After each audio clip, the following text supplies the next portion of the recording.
Pyramid of Giza, যেটা কিনা 13 acre জায়গা জুড়ে অবস্থিত। মানে এই জায়গাটা একটা দুইটা নয়, বরং 9টা ফুটবল ফিল্ডের সমান। একটা গবেষণায় বলা হয়েছে এই পিরামিড তৈরি করতে 23 লক্ষ পাথরের বড় বড় ব্লক ব্যবহার করা হয়েছে, যার মধ্যে কিছু কিছু ব্লকের ওজন 50 টনেরও বেশি ছিল। যদি সবগুলো ব্লকের ওজন ধরি তাহলে প্রায় 60 লক্ষ টন ওজন হবে, যেটা একটা দুইটা না বরং 12টা বুর্জ খলিফা টাওয়ারের ওজনের সমান।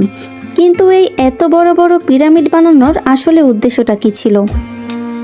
হাজার হাজার বছর আগে যখন কিনা কোনো আধুনিক যন্ত্রপাতি ছিল না, তখনকার সময়ে এত সূক্ষ্মভাবে একটার পর একটা ব্লক বসিয়ে এত উঁচু করে লেভেলে এনেছিল কিভাবে?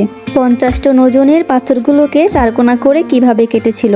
কোনো ক্রেনের সাহায্য ছাড়াই কিভাবে সেগুলোকে 480 ফুট উপর পর্যন্ত তুলেছিল? এগুলোর ইঞ্জিনিয়ারিং প্ল্যান আসলে কে করেছিল, যে কিনা এটাকে ভূমিকম্প প্রতিরোধ করে বানিয়েছিল?